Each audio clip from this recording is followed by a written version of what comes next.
Les conférences du mercredi seront désormais dédiées aux personnes nouvelles pour leur permettre de comprendre Charamia. Les conférences régulières seront plus douces et pourront intéresser à la fois ceux qui ont fait le séminaire et ceux qui ne l'ont pas fait. Les conférences spéciales seront réservées aux participants du séminaire. En ce qui concerne les égrégores, ils font partie de l'astral et sont concentrés dans le monde de la mort.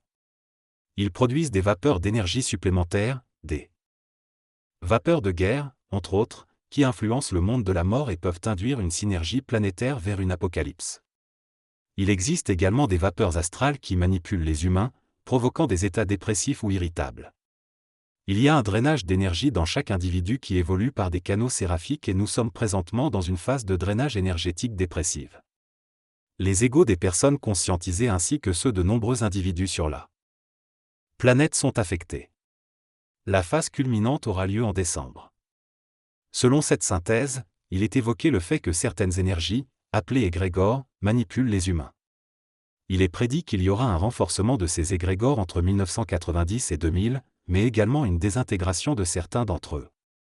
Cela entraînera une libération d'énergie vitale qui permettra aux individus conscients de retrouver de l'énergie.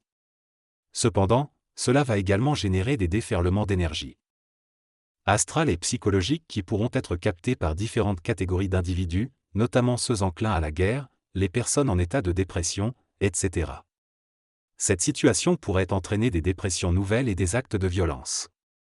Certains individus, dominés par l'astral, travailleront uniquement dans un but destructeur, en démolissant des personnes, des constructions, des philosophies, etc. Leur fonction sera de détruire tout ce qui sera tenté comme implantation des énergies supramentales dans la matière, afin de préserver le vieux et empêcher le nouveau de s'implanter. Finalement, cela mettra les personnes conscientes en contact avec des ennemis réels, ce qui pourrait pousser certains intellectuels à remettre en question l'existence de l'astral et à penser qu'il s'agit d'une illusion ou d'un mensonge cosmique. L'intellectualisme chez le conscientisable crée souvent une illusion d'évolution nébuleuse, basée principalement sur des concepts et des théories abstraites. L'individu conscientisable est conscient de la manipulation, mais ne voit pas clairement qui est le manipulateur. Il vit donc dans une forme de foi et de croyance, tout en étant constamment confronté à des vecteurs lui disant de ne pas croire. Il y a également une conscience que certaines absurdités existent dans le monde, mais les choses qui semblent non absurdes ne sont pas matériellement exprimées. L'intelligence promentale est présentée comme un accès à un savoir instantané et une mémoire galactique, mais l'intellect ne peut pas le comprendre car il est limité par la mémoire et l'expérience. Par conséquent, l'individu conscientisable ne peut pas avoir d'expérience intellectuelle du contact supramental, ce qui maintient cette notion dans le domaine de l'impalpable. La négociation est évoquée comme un moyen pour l'ego de devenir puissant mais plus petit, contrairement à la croyance traditionnelle. L'individu vit également une phase apparente d'anégoïsation qui reste impalpable, en raison de l'abstraction du collectivisme. La conscience neuve est présentée comme instantanée mais ne laisse pas de traces durables dans la mémoire individuelle. Enfin, l'individu conscientisable est déstabilisé car sa conscientisation se construit sur les mémoires du passé. La mémoire humaine est souvent imprégnée de vieilles expériences et de croyances obsolètes qui empêchent les individus de trouver des solutions efficaces et de progresser.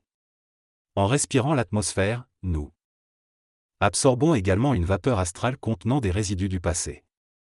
Cette vapeur du passé peut provoquer des réincarnations, des visions, de la nostalgie et des sentiments dépressifs chez les individus. Au cours des prochaines années, cette vapeur du passé devrait être de plus en plus présente, ce qui pourrait entraîner une augmentation de la violence inexplicable chez certaines personnes. Les individus conscients de ces phénomènes peuvent devenir plus irascibles et colériques, ce qui est causé par un refus inconscient du nouveau. Le vieux en nous tente de s'accrocher à notre conscience neuve et cherche à nous empêcher d'accéder à la nouveauté. Cette lutte peut rendre les individus agressifs car ils voient l'absurdité qui les entoure et cherchent à atteindre un paradis inaccessible. Cependant, la confrontation entre le vieux et le neuf empêche finalement le vieux de prendre le dessus, car il ne peut pas s'intégrer complètement à la conscience neuve. Dans ce discours, il est question de violence, de résistance au changement et de jalousie. L'idée principale est que les mémoires et les traditions cherchent à écraser toute évolution, à empêcher les individus de progresser. L'introduction de l'astral vient mettre en lumière la manipulation de l'humain par cette force influente. L'intellectuant, celui qui détient une connaissance abstraite, peut être témoin de phénomènes étranges, comme des objets se déplaçant d'eux-mêmes ou des animaux se comportant de façon inhabituelles. Cependant, ces expériences sont parfois remises en question ou oubliées. L'idée finale est que même lors de rencontres avec des extraterrestres ou des phénomènes extraterrestres, les humains peuvent douter de leur réalité après un certain temps. Dans cette réflexion, l'auteur remarque que les individus restent souvent attachés à une certitude collective. Si des millions de personnes ont vu quelque chose, mais que lui ne l'a pas vu, il se méfiera également des autres événements supposément vécus par l'ensemble. Il explique que la conscience individuelle est souvent remise en question car elle ne peut s'appuyer sur le consensus collectif. Il soulève ensuite la problématique de la conscientisation et de l'évolution de la conscience humaine, qui est souvent dominée par le médiocrisme plutôt que par un réel épanouissement personnel. L'individu doit apprendre à se libérer des manipulations et des peurs du passé. L'auteur constate également que lorsqu'un groupe de personnes décide de créer une structure collective, comme un village ou un hôpital, les erreurs qui surviennent suscitent souvent des critiques et des doutes sur la pertinence de cette structure, alors que des erreurs similaires dans des structures existantes sont souvent acceptées sans remise en question. Pour l'auteur, cette situation empêche les individus d'oser se lancer dans de nouvelles entreprises, car ils sont constamment remis en question par leur conscience. Le texte traite de la difficulté pour les individus de remettre en question leurs croyances et de reconnaître leurs propres erreurs. Il souligne également la problématique du suicide chez les jeunes au Québec, ainsi que la manipulation des statistiques à ce sujet. L'auteur aborde ensuite la question des expériences individuelles vécues, notamment en lien avec les extraterrestres, et note que la capacité d'une personne à supporter et à croire en ses propres expériences peut influencer les croyances des autres. Il souligne enfin l'importance de l'autonomie individuelle et de la confiance en soi pour comprendre et accepter ses propres expériences. Dans ce texte, l'auteur exprime son désarroi face à la difficulté de prouver des phénomènes paranormaux ou des expériences personnelles à autrui. Il relate des situations où il a réussi à prouver des choses à certaines personnes, mais où ces personnes ont ensuite remis en doute ces expériences. L'auteur souligne que l'ego humain a tendance à remettre en question ce qui ne peut pas être prouvé de manière tangible. Il explique que même si certaines personnes ont vécu des événements similaires, elles finissent par les oublier ou les nier avec le temps. L'auteur conclut en disant que la preuve est relative et que même si l'on a vécu quelque chose, il est difficile d'en être sûr à long terme. Il souligne également l'instabilité de la perception humaine entre le concret et l'abstrait.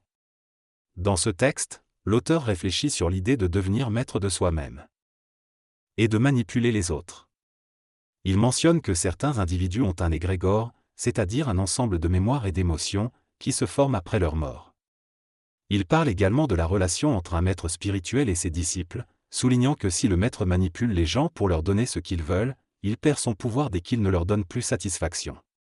L'auteur avance également l'idée qu'il faudrait des centaines voire des milliers d'années pour diluer cet égrégore et permettre l'évolution spirituelle de l'humanité. Il propose que pour avancer plus facilement, il faudrait cesser de remettre en question les choses et digérer ce qui a déjà été enseigné. Enfin, il souligne l'importance pour l'individu de trouver du nouveau pour satisfaire son évolution, tout en intégrant ce qui a déjà été appris. Il est nécessaire que les individus comprennent que de 1990 à 2000, ils disposent de 10 années pour se perfectionner. Ils doivent cesser d'évoluer par nécessité et commencer à évoluer par choix. L'évolution par nécessité est subordonnée au monde lunaire et à l'initiation de l'animal humain. L'évolution par choix est motivée par des raisons intelligentes. L'être humain doit également s'assurer d'être maître de sa propre conscience et ne pas permettre à l'ego et à l'astral de remettre en question son évolution.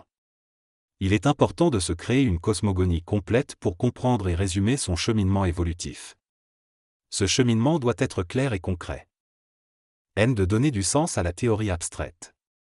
Dans ce discours, l'orateur souligne l'importance de comprendre les mécanismes sous-jacents à une situation donnée, en particulier dans le domaine de la bourse.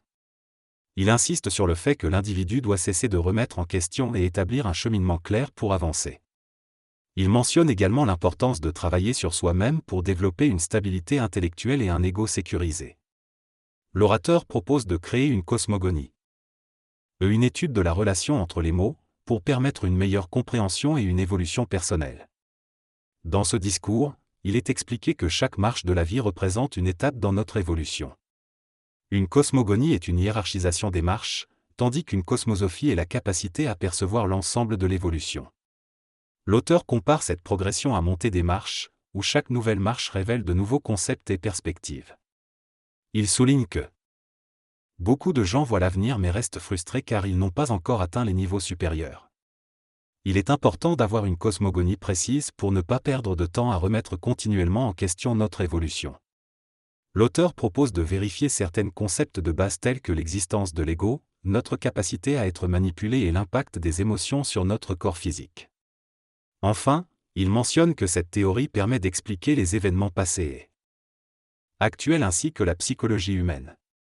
L'humain remet en question quelque chose lorsqu'il est sûr d'avoir une alternative plus solide pour le remplacer.